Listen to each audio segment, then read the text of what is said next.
Bem, hoje nós vamos falar essencialmente sobre discipulado cristão, né? E eu vou fazer o seguinte: nós vamos dar uma olhadinha em algumas passagens bíblicas sobre discipulado e eu quero que dê tempo ainda para vocês começarem a fazer um exercício que talvez não dê tempo de terminar hoje. Se não der tempo de terminar hoje, vocês fazem na próxima semana, tá bom? Nós estamos na 7ª aula. Nós vamos trabalhar sobre o discipulado hoje e semana que vem, se Deus quiser, dia 13. É a oitava, não, pastor? É a oitava? É. Me desculpe, então. Hã? São 12. E no final eu quero falar com vocês sobre a possibilidade de outro curso. Alguém quer falar comigo? Cícero, é você? Bom, a gente conversa no final, tá bom?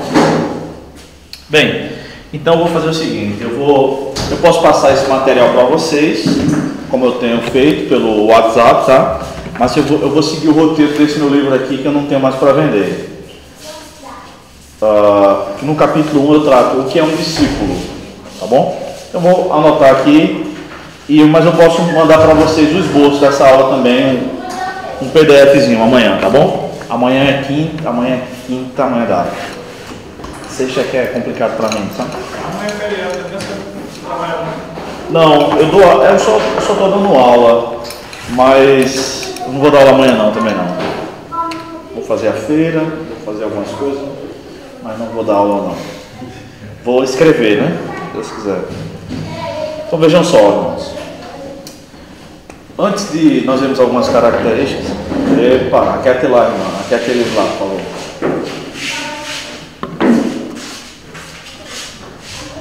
Abre deixar. Só uma peça. Não deixa aqui não, deixa aqui aberto.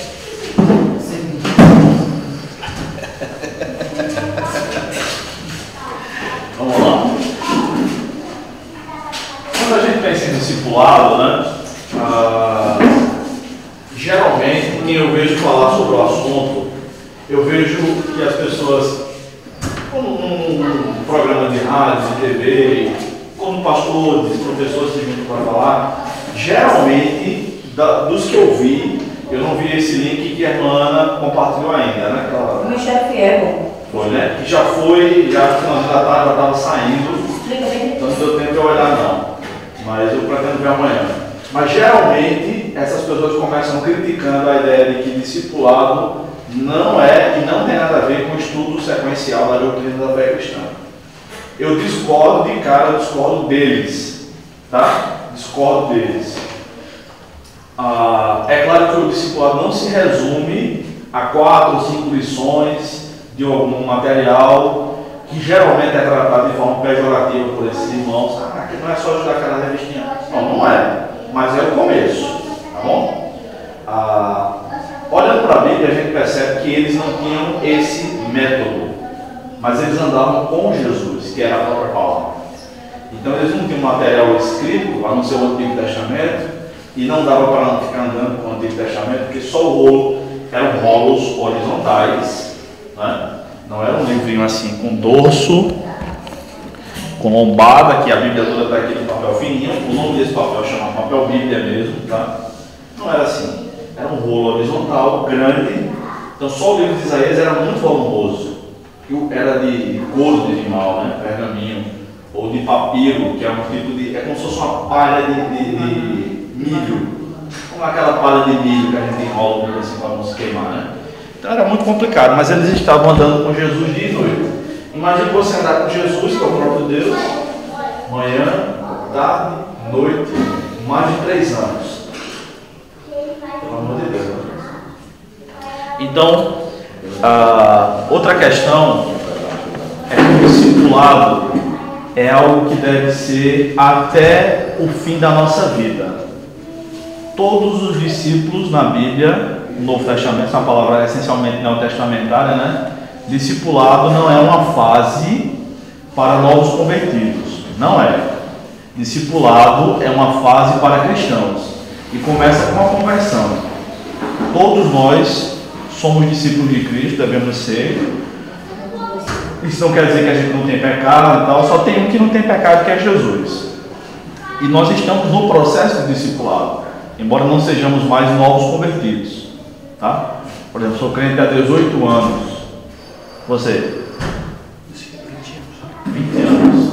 Tem alguém que é crente aqui há menos de 5 anos? Quanto tempo? 3 anos. 3 anos. Tem alguém que é mais recente do que ele na fé? Então você é o mais novo convertido aqui. Já não é novo convertido. 3 anos já dá para fazer muita coisa, tá? O negócio tá foda, porque tá invadindo. O negócio tá foda.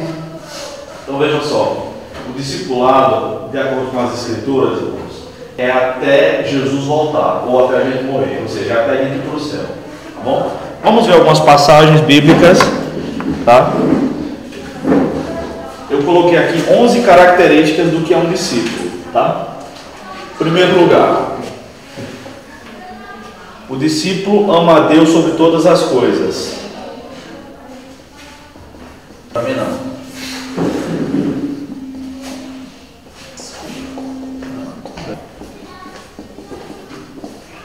Agora você desculpa. Gente, eu me baseio aqui em Lucas 14, 26.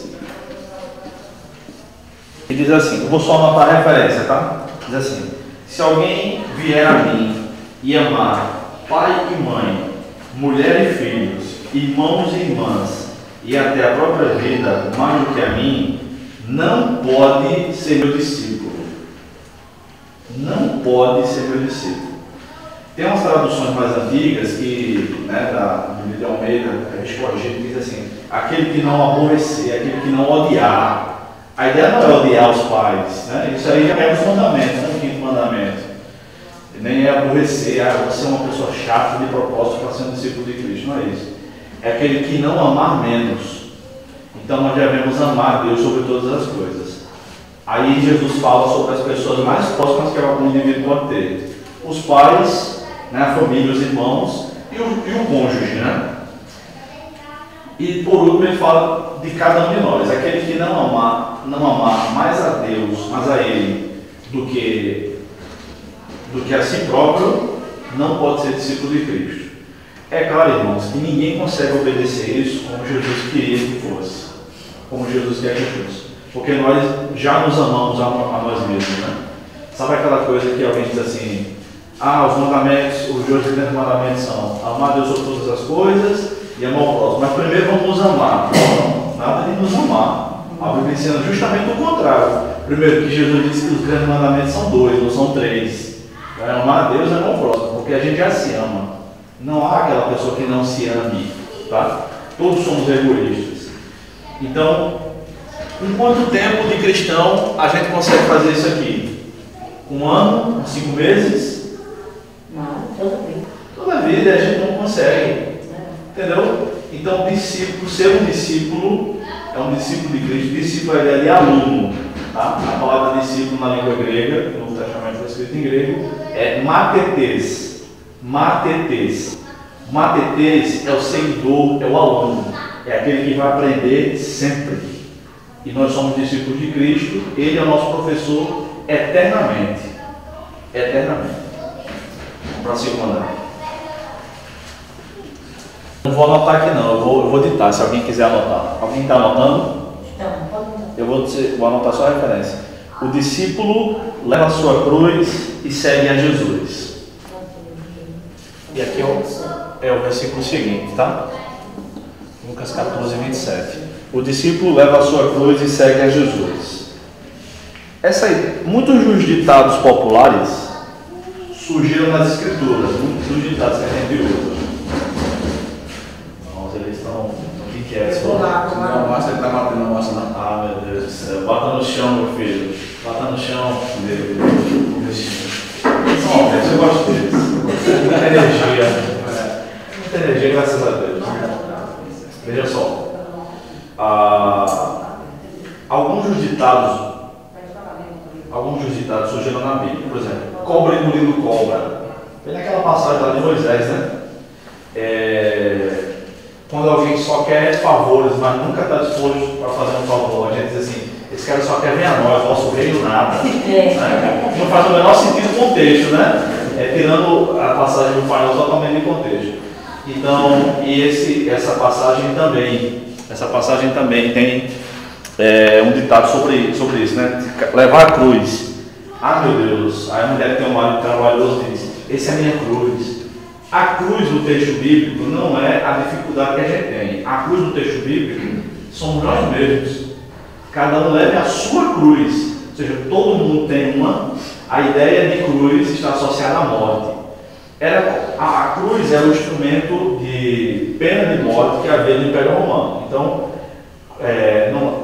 quando alguém estava associado à cruz, ela estava associada à morte. E estava associada à morte por ser um criminoso. Era como se a gente dissesse antigamente assim, no Brasil isso não aconteceu, né? Mas aconteceu nos Estados Unidos, eu acho que não tem mais cadeira elétrica nos Estados Unidos, acho que é só por injeção letal agora, né? Mas é como se Jesus dissesse assim, leve cada um a sua própria cadeira elétrica. Entendeu? Então a ideia é que a gente tem que estar disposto, o discípulo, até a morrer se for o caso. E leve cada um aquele instrumento que vai matar a sua vontade. Porque Jesus não está ensinando o suicídio aí, mas o suicídio da vontade. Mate a sua própria vontade, o seu próprio eu. Como é que é isso? É tentando fazer, como Paulo disse em Colossenses 3, né? Fazer morrer a vossa natureza pecaminosa. Isso a gente sabe que é a vida cristã como um todo, né? Oração, jejum, leitura bíblica, essas coisas que exigem disciplina e que a gente geralmente não quer. A gente quer ficar papeando no WhatsApp, quer ficar vendo no Netflix, filme na Netflix, quer ir jogar bola, videogame, enfim. A gente não pode priorizar isso. Nada disso é errado. Mas qualquer coisa errada se for tomar o lugar de Deus na nossa vida. Essa é a segunda característica, levar a cruz. A terceira, o discípulo medita a respeito e nunca desiste. 14, 28 a 32. Essa passagem é um pouco maior, eu vou ler aqui para os irmãos. Diz assim: pois qual de vós, querendo construir uma torre, não se senta primeiro para calcular as despesas, para ver se tem como acabá-la, para não acontecer que, depois de haver posto os alicerces e não podendo acabar, todos os que a virem comecem a zombar dele, dizendo: este homem começou uma construção e não conseguiu terminá-la. Ou, qual é o rei que, antes de entrar em guerra contra outro rei, não se senta primeiro para consultar se com 10.000 pode ir de encontro ao que vem contra ele com 20.000? Mas pelo contrário, enquanto o outro ainda está longe, manda emissários e pede condições de paz. Então, Jesus estava falando que aquele que quiser ser discípulo dele tem que pensar bem antes de começar. A ideia não é pensar bem e desistir, é pensar bem e começar.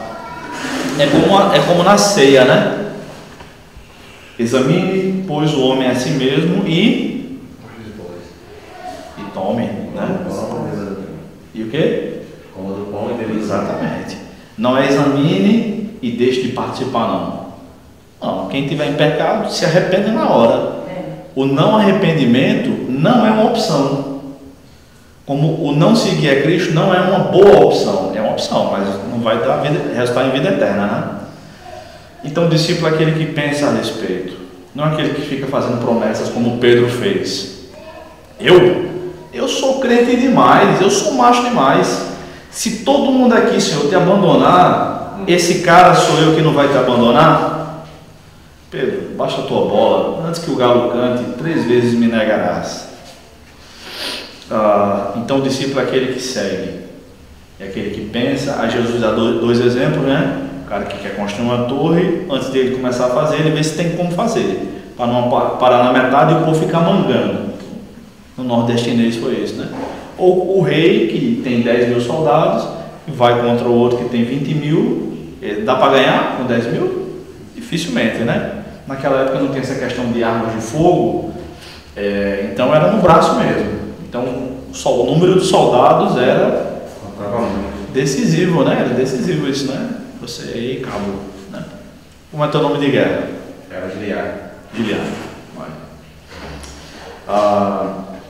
Então planeja. O discípulo é aquele que medita e segue, planeja e segue. Eu fico pensando assim, sim, como é que a gente vai seguir? A gente pode se planejar, meditar, se planejar para ver quais são as nossas fraquezas. No caso do cara que vai construir a torre, o que é que ele precisa? De dinheiro e de material, né? Dinheiro para construir, para comprar o material, para contratar mão de obra. O rei que tem 10 mil soldados apenas, ele precisa de mais soldados. Ele vai pedir paz, vai subjugar um pouquinho de tempo, vai incentivar que as pessoas tenham mais filhos, criem mais soldados, ou ter dinheiro para contratar mais soldados, né? No nosso caso, para ser um melhor discípulo de Jesus, a gente precisa saber quais são as nossas fraquezas, investir nisso, para que a gente melhore. Eu não sei me comunicar muito bem com as pessoas, sou muito grosso, o que é que eu posso fazer? Vou estudar, vou conversar com pastores que saibam lidar com relacionamentos. O meu casamento está muito fraco, minha esposa não está satisfeita, eu não estou feliz. O que eu devo fazer? Eu e minha esposa somos crentes, vamos procurar ajuda. Vamos para congresso, retiros de casais, vou viajar para uma praia com ela, vou fazer uma viagem uma vez por ano, vou comprar livros sobre o assunto. Ou seja, medite e siga Jesus, sempre melhorando naquelas questões que nós somos mais fracos. E todos nós temos os nossos pontos fracos, né? Talvez vocês aqui nunca sejam tentados com questões financeiras como Judas foi, né? Era tesoureiro do Senhor e era um ladrão. Então, para você está tranquilo isso aí, essa tentação. Mas com certeza tem outra coisa, né? Que nós somos tentados. Enfim, estou dando só um exemplo aqui, tá? Alguma pergunta, queridos? Posso seguir aqui? Número 4, né? Quarta característica. Tá? O discípulo, essa é muito comprida, viu? Renuncia a si mesmo. Ele estava pronta para correr. É praticamente o mesmo texto. É o texto seguinte, né? Diz assim, Lucas 14, 33. Assim todo aquele dentre vós que não renuncia a tudo quanto possui, não pode ser meu discípulo. Esse texto é muito profundo porque eu fico pensando sobre a situação. Quando a gente é pobre e se converte, é mais fácil. A verdade é essa. Eu não sei como é ser rico porque eu nunca fui. Então, quando a gente se converte e é pobre, é mais fácil que é só bênção e... Enfim, né? Mas eu fico pensando que a pessoa que é rica, e dependendo da profissão da pessoa que mantém aquela riqueza, né? Quais são os desafios que ela vai ter que enfrentar? Não é que o pobre não tem o que deixar, tem sim, muito o que deixar, renunciar a si mesmo. Mas, por exemplo, vocês sabem que aquele cantor de forró e tal, chamado Wesley Safadão, a esposa dele frequenta uma igreja lá em Fortaleza e ele frequenta os cultos, tá bom? Ele frequenta os cultos. Tudo bem, não tem nenhum problema frequentar cultos, é uma bênção. Só que ele foi pedido para se batizar, mas não na igreja dela, em outra igreja. E ele foi batizado e agora ele diz, eu sou evangélico. E ele continua cantando, e ele continua com o mesmo nome artístico. Entendeu? E durante muitos anos tinha um boato que aquele cara do Chiclete com Banana, Mel Marx, né? Ia sair da banda, ele estava só esperando vencer o contrato para... Que nada, ele saiu muito tempo depois, né? E seguiu carreira solo. Uma pessoa assim não pode ser discípulo de Jesus. Não, mas eu vou perder tanto dinheiro. Dane-se. Não tem nada a ver. Dane-se o dinheiro, né? Não, pessoal. Não tem nada a ver. Aquele que não renunciar tudo quanto possui por causa de Jesus, se for o caso, não pode ser discípulo dele. Foi o que ele falou. Por exemplo, Marcos Nascimento foi parar no sucesso, quer dizer, largou tudo, deixou tudo, toda a fama vai seguir a Cristo. E depois, assim, passou o testemunho de Marcos Nascimento, é muito bonito, e depois ele foi morar de favor, depois de tudo, depois da fama, ele famoso, e foi morar de favor com os filhos, e seguindo a Jesus. Pois é. E deu uma oportunidade a ele de começar a cantar só E depois Deus foi abrir as portas, começou a gravar CD sozinho, e hoje quem é Márcio Nascimento. Mas ele largou tudo, deixou tudo. E tem muitos irmãos, meu caro Cícero, que deixaram tudo e continuam pobres. E não tem nenhum problema nisso.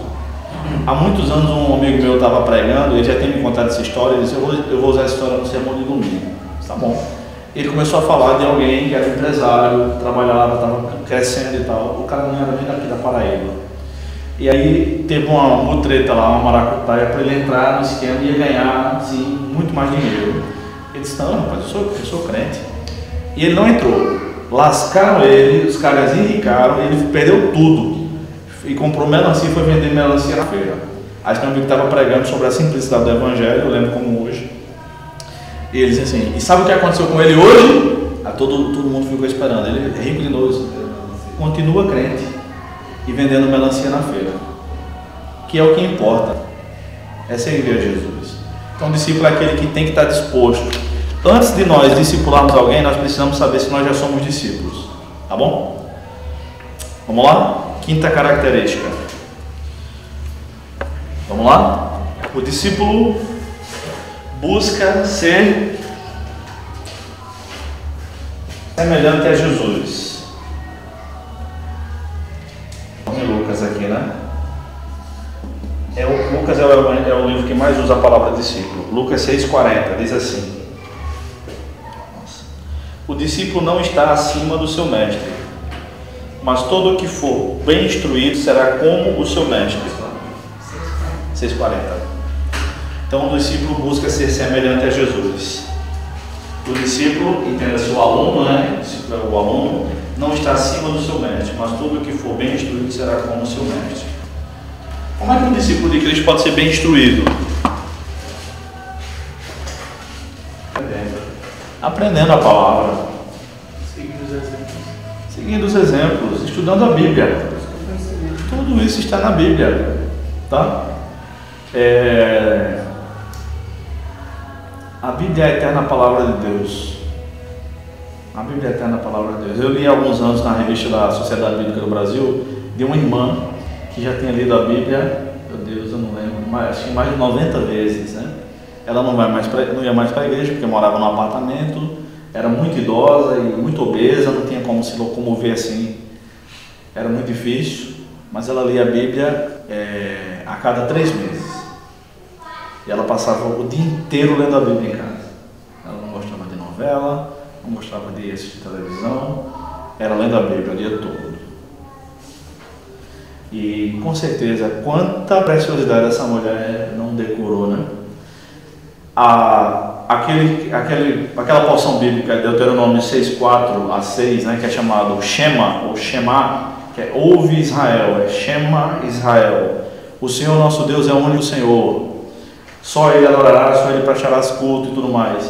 E diz que nós devemos ensinar a palavra, né? A ideia é que nós devemos também decorar a palavra, decorar porções bíblicas. Eu tive um aluno chamado Daniel. Se Daniel estiver ouvindo essa gravação, um abraço para você. Eu tive um aluno chamado Daniel, que ele foi meu aluno em umas 2 matérias mais ou menos, mas aí eu trabalhava, passava o dia todo no seminário, não tinha mais contato. E Daniel foi a pessoa que eu mais vi que decorou a Bíblia, a pessoa que eu conheci que mais decorou a Bíblia, mais decorou porções bíblicas, tá? Claro, tinha muitos alunos que sabiam muitas passagens bíblicas, sim, alunos com memória fenomenal, mas Daniel realmente, todo mundo, e ele era um cara muito espirituoso. Eu dava aula de hermenêutica, interpretação bíblica, e eu dizia, olha, tem uma heresia sobre isso aqui. Aí ele citava 2, 3 versículos bíblicos, brincando assim, né? Não se amostrando, tá? Daniel é uma pessoa muito humilde, muito simples, mas uma memória que eu nunca vi para citar a Bíblia. Eu disse, meu Deus, ainda hoje a gente se encontra com a turma e tal. Eu tenho alguns alunos que somos amigos ainda hoje, mantém contato diariamente pelo WhatsApp. De vez em quando, rapaz, cadê Daniel, hein, bicho? Homem Bíblia, chamava ele de Homem Bíblia. E isso é muito bom mesmo. Eu tive um professor que foi estudar nos Estados Unidos, ele fez doutorado nos Estados Unidos, Ele já faleceu, Carlos Oswaldo Pinto. Ele foi um dos tradutores da Bíblia NVI e da NVT, que saiu há pouco, né? Saiu ano passado. E Carlos Oswaldo disse que quando foi fazer o doutorado nos Estados Unidos, nesse lugar onde ele ficou, que foi ali em Dallas, no Texas, ainda está tendo aquelas enchentes ali, é quase fronteiriço com o México, né? Bem ao sul. Ele disse que tinha alguns irmãos lá que haviam decorado tantas passagens bíblicas que ele ficou maravilhado. Irmãos que não eram professores de teologia, eram professores dominical. Ele disse que tinha um irmão disse assim, tem um amigo meu que é crente, que é jogador de basquete aqui, que ele decorou os 4 evangelhos. Eu disse, eu não acredito. Aí se encontraram e ele começou a recitar. E o cara tinha decorado os 4 evangelhos. Já pensou? Tem um pastor na Igreja Batista da Lagoinha, lá em Belo Horizonte, que é a Igreja do Diante do Trono. Eu não lembro o nome dele, tá? Não lembro o nome dele. Ele decorou a Bíblia inteira. Ele sai dando curso de memorização bíblica, inclusive tem um CD gravado. Ele decorou a Bíblia inteira. É claro, gente, que isso aí não é para todo mundo, né? Não, todo mundo. Isso é para uma pessoa do país, entendeu? Mas é possível decorar longos trechos das Escrituras. É possível, sim. Disciplina e treinamento. Pois é. Vamos lá. 6º lugar. Muito semelhante aos demais. O discípulo obedece a Jesus. E aqui é Mateus 28:16. Vou pegar aqui para fazer um pouco de barulho, mas está muito quente.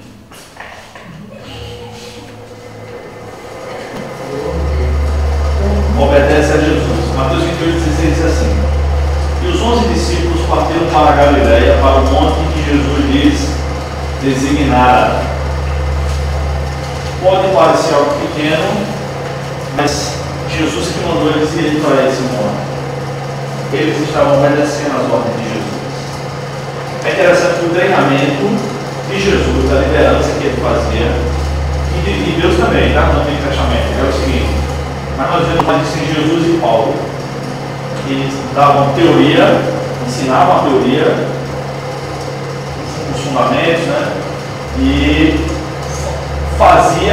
ele mesmo fazia, como Paulo também, Jesus e Paulo, e depois dizia, repita, faça você também. Então tem muitas ordens que Jesus dá nas Escrituras e Paulo dá essas ordens à distância, tá? Que parece coisa besta, mas é o método de treinamento de Jesus. Ele ensina a fazer, aí ele faz e ele manda fazer. Por exemplo, Jesus mandou buscar o jumentinho, foi todo mundo antes dele. Jesus mandou preparar um lugar para a ceia, preparar o cenáculo. Jesus mandou em João capítulo 4 os discípulos comprarem comida na cidade em Samaria, que foi em Sicar. Samaria é como se fosse uma região metropolitana, né? Sicar é onde ele encontra-se com aquela mulher em João capítulo 4. Então Jesus fica lá. Alguém pode olhar assim e dizer, bonitinho, está cansado, está cansado, os outros também estão. Por que ele não foi? Porque era a hora da prática. Tá? E essa é mais uma das ordens que ele dá. Aqui é no episódio da ressurreição, da ressurreição. Né? Então, o discípulo é aquele que obedece a Jesus, as instruções de Jesus. Quais são as instruções que Jesus tem lhe dado? Qual é o povo que vocês precisam evangelizar? Tá? Então, o discípulo obedece a Jesus.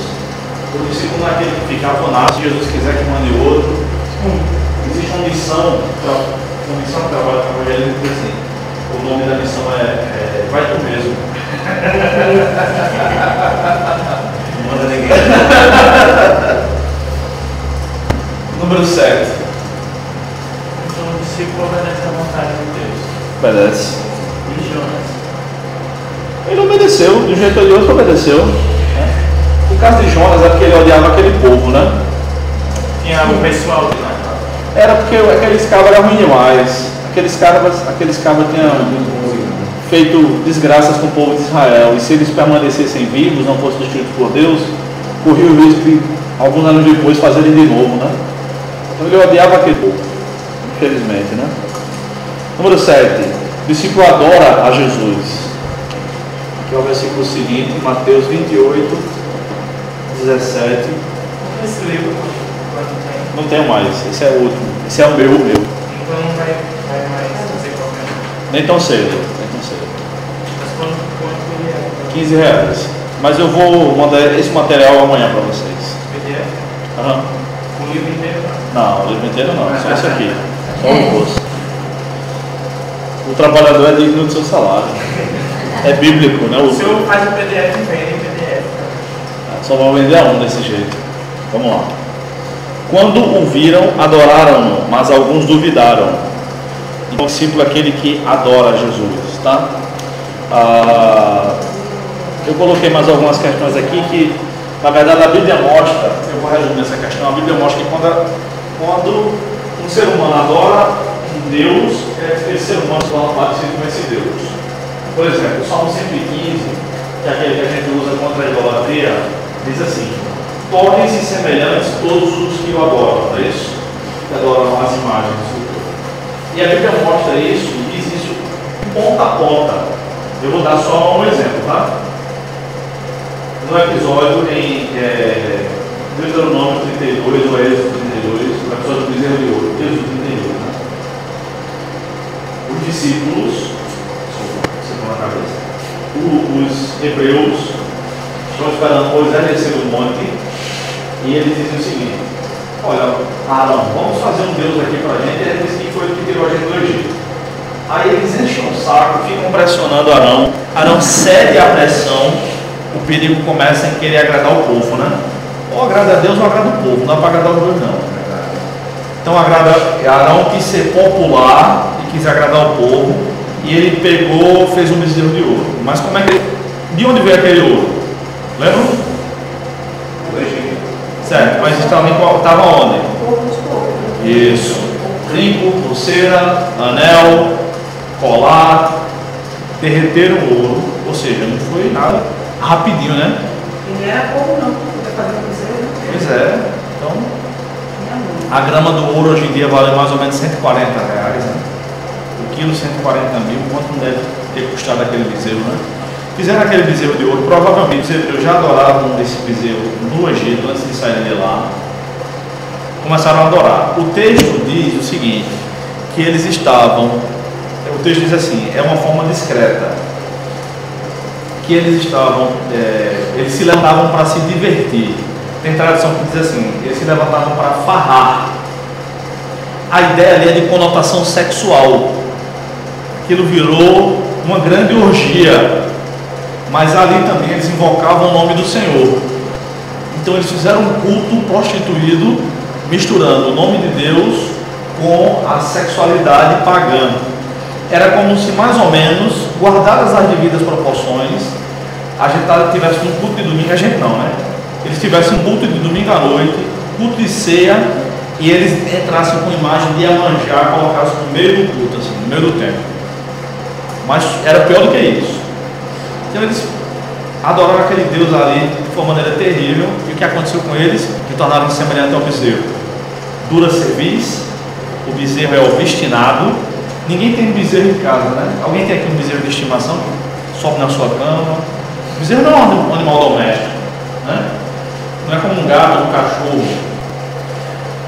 Então eles se tornaram obstinados, fazendo o que queriam, de coração endurecido, dura cerviz, e eles literalmente comeram aquele bezerro. Porque quando Moisés desce do monte, ele quebra o bezerro, lembram? Esfarela, joga na água e eles bebem aquela água. Então eles se tornaram semelhantes àquele Deus que eles estavam adorando. Quanto mais o povo de Deus adora a Deus, mais se torna parecido com Deus. Efésios capítulo 5, versículos 1 e 2 diz assim: sede, pois, imitadores de Deus como filhos amados, e vivam em amor, como também Cristo nos amou e se entregou por nós como oferta de sacrifício de aroma agradável a Deus. Ou seja, imitem a Deus e ajam como Deus. Misericórdia, amor, entrega. Então, cada vez, quanto mais a gente adora a Deus, ou seja, quanto mais a gente serve a Deus, mais a gente vai se tornando parecido com Deus.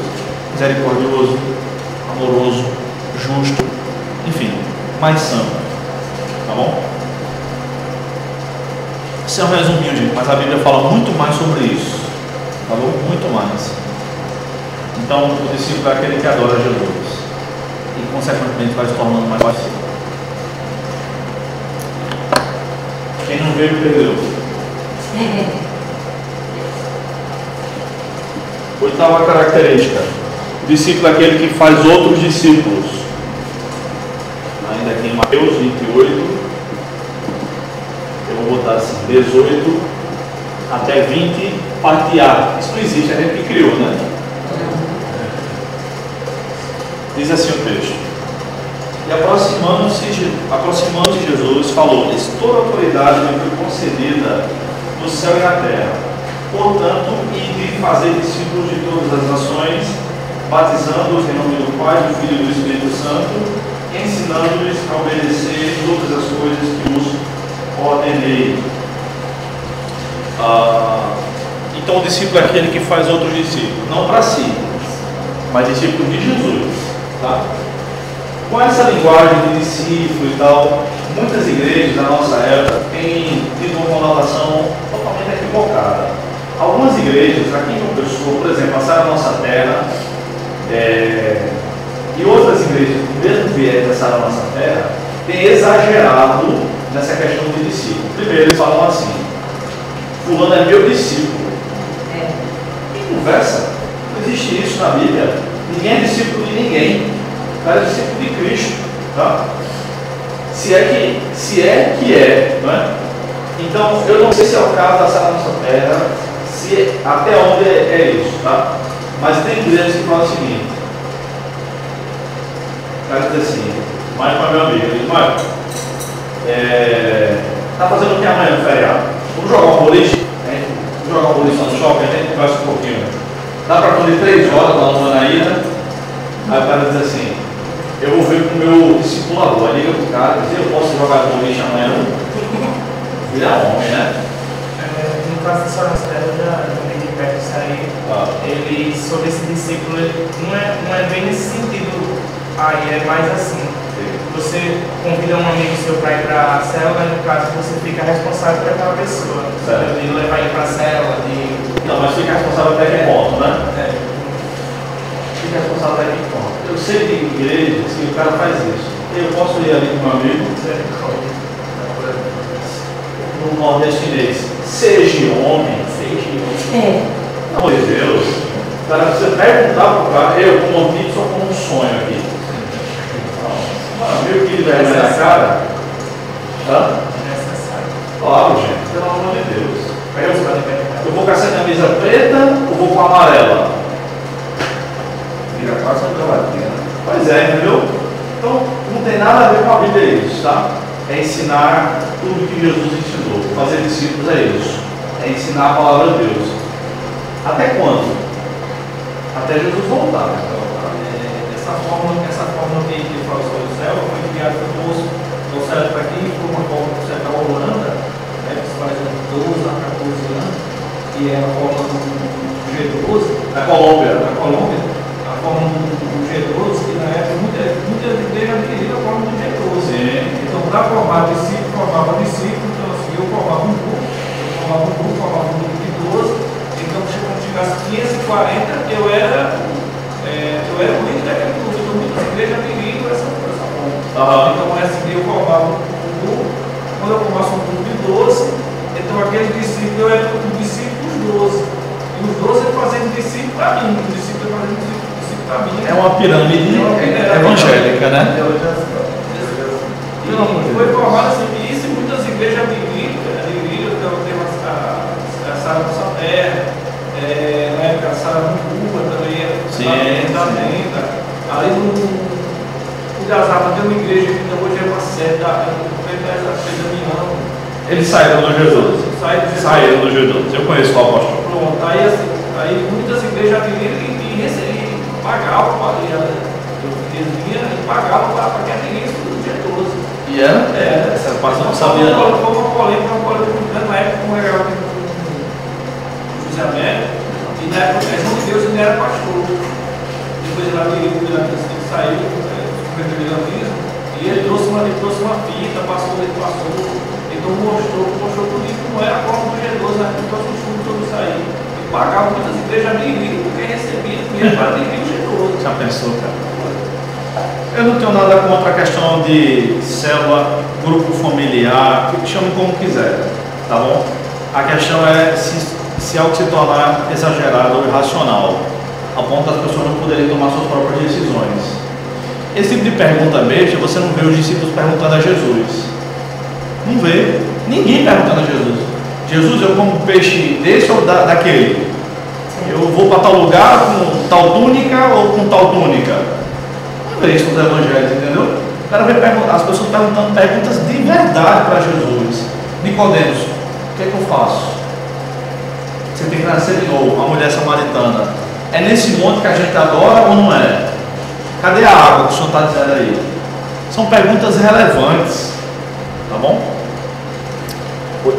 Esse é o oitavo? É. Nono lugar. Aí não é uma característica própria do discípulo, né? Mas enfim, coloca como quiser. Jesus está com seus discípulos. É o restante aqui, né? Mateus 28, 20b.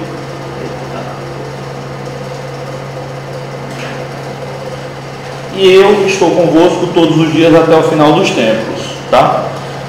Então o discípulo tem que ser preparado para saber disso. Você é cristão, você é salvo, tem convicção da sua salvação, então você é um discípulo de Cristo. Então, haja o que houver, Jesus estará contigo. Ah, mas não fica a presença de Deus. Paulo não deu. Ele não disse, e eis que sempre sentirá a minha presença, disse? Romanos 1,16 diz assim: o justo viverá pela fé. É o que a gente espera, mas não vê, nem sente. Não diz que o justo viverá pelos sentimentos, o justo viverá pela fé. Eu não senti a presença de Deus aqui hoje. Não senti. Alguém sentiu? Alguém tem dúvida que Deus está aqui conosco? Não, claro que não. Tá? Então Jesus está sempre com seus discípulos. Os discípulos precisam saber disso, porque ao longo da vida vai passar por dificuldades, vai passar por um trânsito cavernoso, ou por contas para pagar, uma doença terminal para passar, a doença de um filho, problemas da vida. Tá bom? As aflições da vida. Hã? As aflições da vida. Pois é, e inclusive a promessa de Jesus, tá? Tome posse. No mundo tereis aflições. João 16:33. Tendo bom ânimo, eu venci o mundo. Ele já venceu o mundo, mas já é inverso. É, mas não vai passar sem aflição não, tá? Número 10.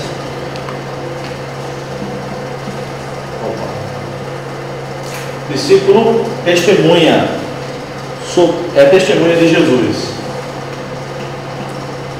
O texto aqui é Lucas 24, 44 a 49, e diz assim: depois lhes disse, são estas as palavras que vos falei, estando ainda convosco. Era necessário que se cumprisse tudo o que estava escrito sobre mim na lei de Moisés, nos profetas e nos salmos. Então lhes abriu o entendimento para compreender as Escrituras, e disse: está escrito que o Cristo sofreria e ao terceiro dia ressuscitaria dentre os mortos, e que em seu nome se entregaria ao arrependimento para perdão dos pecados a todas as nações, começando por Jerusalém. A gente já viu essa questão da testemunhados, né? Vós sois testemunhas dessas coisas. Envio sobre vós a promessa de meu Pai, mas ficai na cidade até que do alto sejais revestidos de poder. Então, o discípulo é aquele que testemunha sobre Jesus. É o que vocês farão nesse evangelismo, tá? Em 11º e último lugar aqui para nós hoje, mas não é o fim da aula, tá? Os discípulos são a igreja nota 10. Eu vou colocar aqui uma referência só, tá? 1 Coríntios 1, do 1 ao 9. Como assim? Eu vi uns padres conversando uma vez na televisão e me chamou muita atenção, sabe? Foi a primeira vez que eu pensei sobre isso. E eles estavam conversando e eu vi só o finalzinho, né? Sobre a igreja. E era a igreja católica, né? Aí um deles disse assim: a igreja de Jesus é a igreja nota 10. Por quê? Porque tem problemas, tem corrupção, tem moralidade sexual, tem divórcio, tem gente falando mal uma das outras. Ele começou a descrever muitos pecados, né? Mas é de Jesus. Eu fiquei pensando, ele está certo. Não, porque ele está pensando em relação ao catolicismo, né? Mas o que ele falou, só o que ele falou está correto. A igreja de Jesus, que não é a que ele está pensando, é assim mesmo. E eu disse: será que isso tem na Escritura? E tem. Aqui em 1 Coríntios, né? É um texto que eu destaquei aqui 15 características dessa igreja, desses 9 versículos aí. Primeiro, é uma igreja apostólica. Vamos ler esse texto? Vamos ler esse texto. 1 Coríntios 1.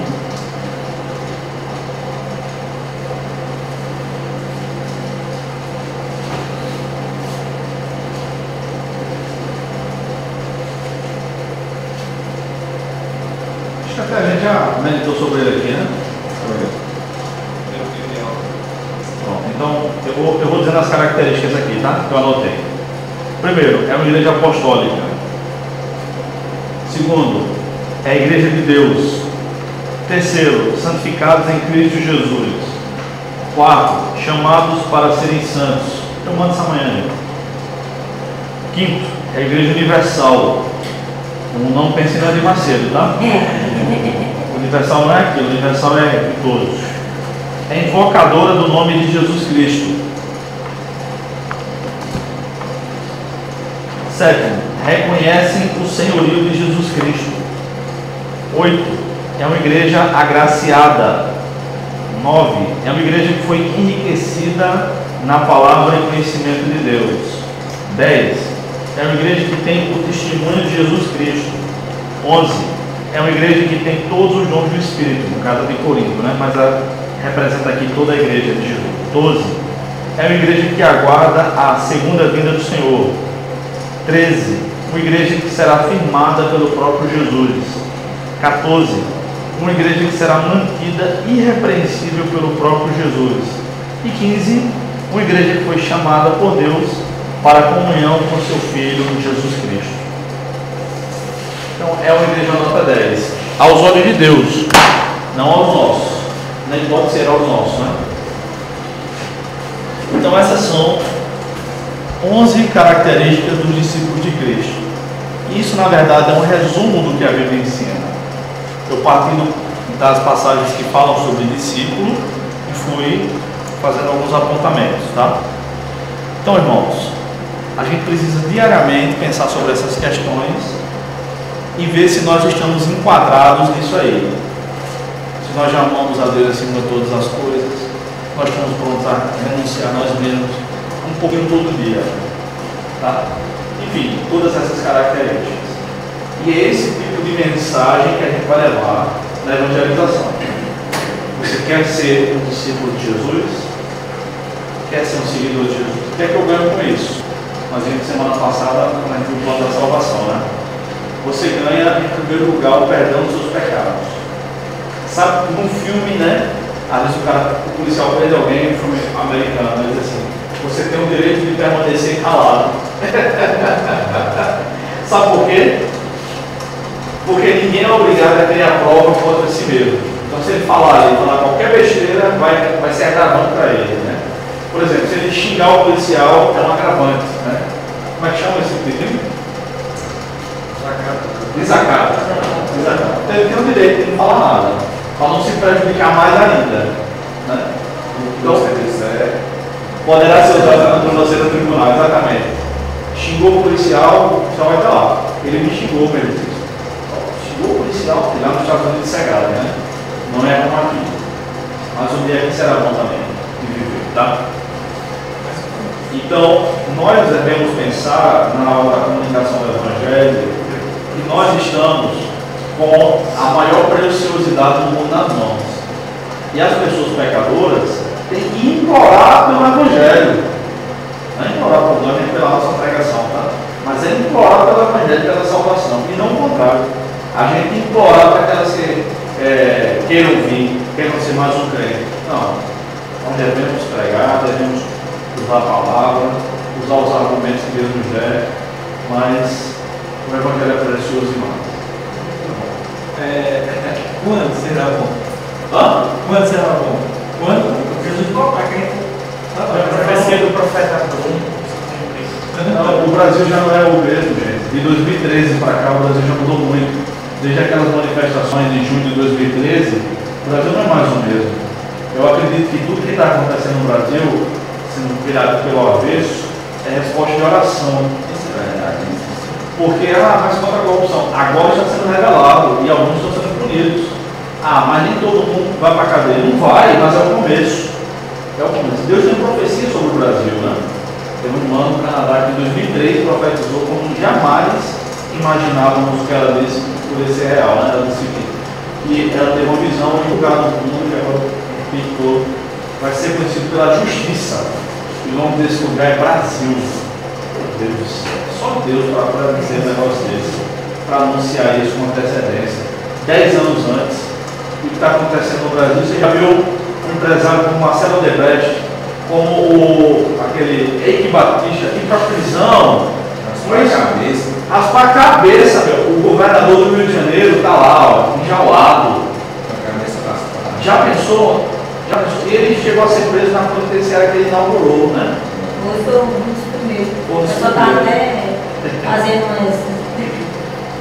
um cara como Lula ser levado para condução coercitiva, ser condenado em primeira instância. Quarta-feira que vem, dia 13, ele vai prestar outro depoimento lá em Curitiba, né? Vai ser condenado de novo, se vocês quiserem. Depois você vai acabar, né? 230 milhões, né? E Palocci abriu o bico. Eu não vi ainda. Palocci abriu o bico. Eu vi hoje da Atena. Palocci no finalzinho, né? Palocci disse que era um esquema. Só o Palocci disse que era um esquema. E Lula sabia de tudo e existia um esquema com o Marcelo Odebrecht. Está sendo muito cego para contar o presidente do tribunal que é o Martins disse que vai ver o que aquele JBS fez foi uma imoralidade contra o Brasil. Existiu uma culpa para acabar o judiciário dos Estados Unidos. E ele não teve um juiz. Gilmar é muito endemoniado. Ele não é muito endemoniado, ali não é só não. Para acabar o judiciário. Acabar o judiciário. E um dos mentores, assim, existia um grupo, existia 60 políticos, um fiscal que o João PS muito alto. 60. E assim, tinha uma gravata que ele não propôs, ele chegou e jogou isso na mesa e disse aqui, ó, tá aqui para vocês. Os 60 tá aqui para vocês. Para Gilmar? Não, para os políticos. Sim. Os políticos. Os políticos, porque assim, eles queriam acabar, a gente tinha um grupo já. Eles querem tornar essa Venezuela. Eles queriam acabar o judiciário. Tem igreja que ora nesse país. Entendeu? Aí, como hoje a presidência Carmen Lúcia não se culpou, ele não se culpou, não se culpava, isso aí. Aí, tem o JBS estava nos Estados Unidos, nos Estados Unidos, aí quer trazer ele para o presidente. Só tem um juiz aqui. Olha, o que vocês veem na justiça é muito isso que acontece. Parece um juiz que ele é meu cliente, ele diz que não tem como calcular o dinheiro do Lula. Isso é incalculável. Rapaz, Lula é o maior psicopata da história desse país. Um psicopata não é um assassino não, entendeu? O psicopata é o seguinte, é aquela pessoa que não sente culpa. Ele nasce sem essa conexão das terminações nervosas. Então ele aprende a fingir as emoções. Ele vê a gente aqui se alegrando, ele sabe sorrir também. Ele vê a gente triste, ele sabe chorar também. O cara que foi casado 42 anos, Dona Marisa foi a segunda esposa dele, outra bandeira. Diante do caixão dela, o cara fez um comício. Rapaz, esse cara é doente, ele é psicopata. Quando o Lula diz assim, eu boto a cabeça tranquila no travesseiro e durmo, eu acredito. Mas ele não faz isso porque ele é inocente, ele faz isso porque é psicopata. Ele não é o único, mas ele é o pior que eu já vi. Tem um livro muito interessante chamado Onerologia, Psicopatas do Poder. É uma análise sobre a relação entre psicopatia, interessante para você, que estuda psicologia. É uma análise da relação entre psicopatia e política. Dependendo do país, no caso do Brasil é um país propício, vou anotar. Onerologia, psicopatas no poder. A política é um lugar onde os psicopatas gostam de atuar, porque eles têm como roubar muito aqui no Brasil, né? E não sentem culpa. Quando aquele cara, Paulo Bernardo, marido de Igreja e Roma, desviou tantos milhões do dinheiro dos aposentados e não sentem culpa, ele é um psicopata, cara, não sente culpa.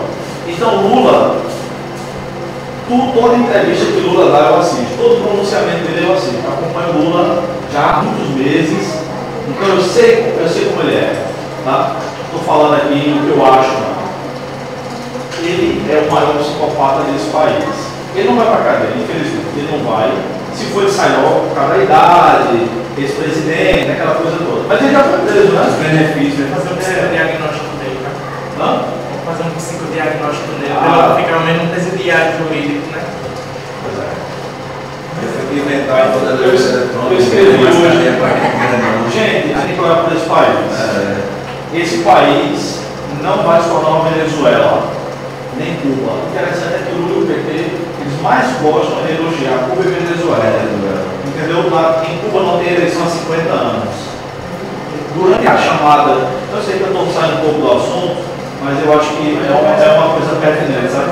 Me perdoe se tem algum político partidário petista aqui. Eu estou chamando a sua atenção também. Durante o chamado a ditadura militar, não houve ditadura no Brasil, foi um regime militar, tá? E nenhuma ditadura do mundo tem eleição. O regime militar em 21 anos teve 5 eleições. A ditadura tem Cuba, faz 50 anos que não há eleição. O Brasil nunca foi tão próspero quanto no regime de 64 a 85 aqui no Brasil. Estradas, livros, tá? Educação moral e cívica. Não tem esse negócio de professora agredida durante o regime militar, não. Já viu professores de escola militar agredido? Já viu, Carlos? Brincadeira. Então o Brasil é um país de vergonha. De vergonha. As crianças tinham respeito. O regime volta. Hã? O regime volta. Não vai voltar. Mas graças a Deus que o regime existiu. Então a gente na Cuba hoje. Na verdade, alguém já disse o seguinte: o Brasil não seria uma segunda Cuba, seria uma segunda China. Porque a ideia de Jango era transformar isso aqui num país comunista. Inclusive, a gente não ia poder estar fazendo um curso desse aqui, mudar uma Bíblia aqui. Nunca, porque todo país comunista é de regime ateu. Então, a ideia era essa. Tá? Quem quiser, eu posso indicar muitas fontes de pesquisa sobre isso. Mas aí eu vou parar por aqui. Então, eu quero fazer o seguinte: eu vou propor, voltando aqui a questão do discipulado. Para a gente encerrar, eu quero propor uma atividade, tá? Então, eu vou dizer para vocês, talvez eu anote, mas talvez não precise. Eu quero que vocês façam o seguinte: como é que as testemunhas de Jeová fazem? Elas chegam numa casa, vão conversando, e se houver abertura, elas oferecem estudo bíblico. Eu quero que vocês pensem no estudo bíblico de 5 semanas para ser oferecido na casa de um intérprete, como se fosse um pré-discipulado. Então eu quero que vocês façam isso em casa. Então, digamos, eu vou chutar aqui. Não pode seguir essa sequência que eu estou dando, tá bom? O estudo bíblico. É só um exemplo. É só um exemplo, né? Eu estou dando. Aí eu estou lá evangelizando Dona Maria, seu José, melhor exemplo, sou um homem, estou evangelizando seu José. Eu digo: seu José, vamos estudar a Bíblia? Vamos um estudo por semana? Vamos. Aí a gente marca o dia, marca o horário. Aí os 5 estudos bíblicos que eu vou ministrar para eles são: o que é a Bíblia, quem é Jesus, perdão dos pecados, oração e sei lá o que mais. Então eu tenho 5 e eu quero que vocês façam isso. 5 tópicos, um estudo para cada semana. Quem conseguir fazer o estudo mesmo, pode ser um de uma página e meia, de preferência com perguntas, sempre para a Bíblia. façam um estudo. a Bíblia, né? Sempre a Bíblia. Então a atividade é, preparem um estudo de 5 lições de pré-discipulado para incrédulos. Ficou claro? Anote, irmão. Tragam semana que vem. Alguma pergunta? Diga. Não?